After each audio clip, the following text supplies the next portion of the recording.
Hey guys, so this was the homework question which I wanted to discuss it over here. So let's go about this question.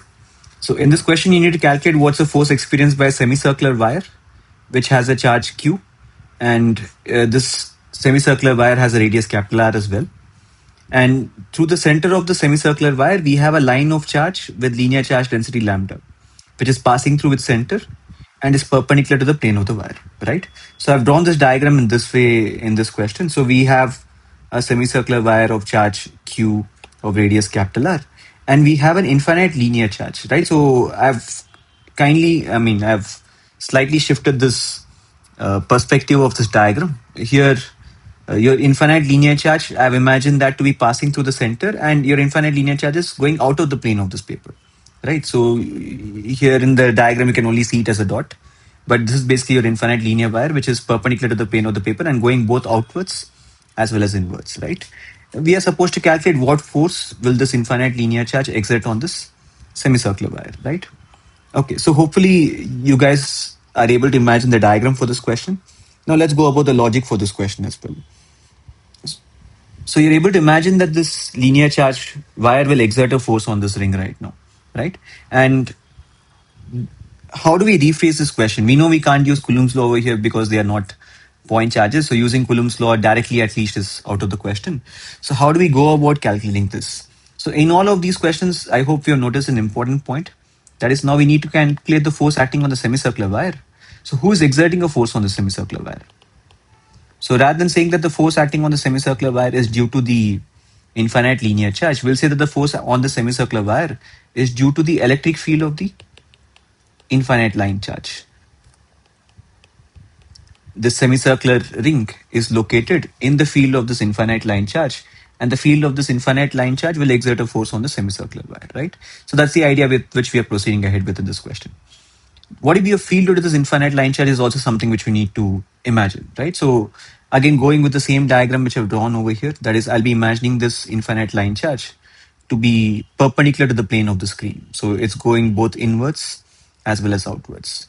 So if I consider a general point which is located at some distance away from it, your field due to this infinite linear charge at this point will be radially outwards. It will be in this direction. Similarly, if I consider the field due to this infinite linear charge at this point, it will be in this direction. At this point, it will be in this direction because it's positively charged. Right? So this will be your field value due to this infinite linear charge at all these points. It will be in this direction, it will be in this direction, so on and so forth. And what will that value of field be? The value of field due to an infinite linear charge you're familiar with. That value of field will be equal to 2k lambda by r. It will be equal to 2k lambda by r. Okay. Okay, so now I know the field of this infinite linear charge. So we'll say that the field of this infinite linear charge is exerting a force on the semicircular wire, right? So it is exerting a force on each point charge of the semicircular wire. So let me select one point charge on the semicircular wire. And the way we select a point charge over here, generally for these kind of ring elements, is at an angle theta. Let me select a small portion, subtending a small angle d theta. So this is the dq which we are selecting in this case. This is the dq which we are selecting. What will be the value of that dq? The value of the dq will be equal to, I have a charge q distributed over a length of pi r. So I'll write that as it's small q. So let me write it as small q. So q divided by pi r is your charge per unit length of this ring. And now I need the charge on rd theta portion of this ring.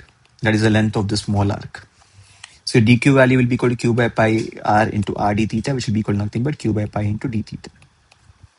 Right? Okay, so I know the charge which is present over here.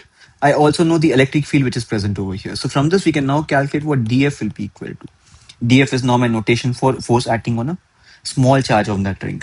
So what will dF be equal to? dF will be equal to dq into E.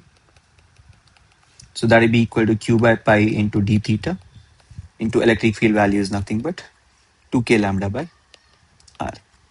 So this will be a small force acting on this portion right now, right? Okay, now all I need to do is add up all these forces. But we have to remember that force is a vector. So before we perform the addition, we'll have to check the directions of force acting on each element. So hopefully you have been able to notice the symmetry over here. And that is, if I took an identical charge at the other angle theta, that is from this way, here also I'll have the same dq because this is uniformly charged. I'll have the same value of electric field at this point as well due to the infinite linear charge. It's radially outwards everywhere. So because I have the same charge and the same field, I'll also end up having the same force, right? So both these forces are equal in value, and they are also now, since I've taken symmetrical elements, both of them are subtending an angle theta with the horizontal. So your x components of both these forces will cancel out. What will add up is your y component of forces. So then what will be a net force acting on the semicircular wire? Your net force acting on the semicircular wire is a summation of all y component of forces, which is summation of all df sine theta. So that will be summation of all or integration of all. So substituting this expression over here, so that will be 2kq lambda by pi r into sine theta d theta, with your theta value varying from 0 to pi. Right. So taking out all the constants in this integration, 2kq lambda by pi r are constants.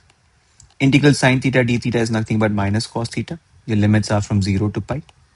Substituting the limits, we'll get this to be equal to minus cos pi, minus of minus cos 0, so plus cos 0. So we'll get the value to be equal to 4kq lambda by pi r, right? The answer is given in terms of epsilon naught. So let me substitute that value as well. K value is 1 by 4 pi epsilon naught. So this becomes equal to 4q lambda by 4 pi squared epsilon naught r. 4 and 4 gets cancelled. So our answer is lambda q by pi squared epsilon naught r. So hopefully this question made sense. If you want to practice a similar question as this, there is one more video which has a similar question on this. So try solving that question before you look at the solution for that question. I've pasted the same question in the description, right? See you guys in the next video.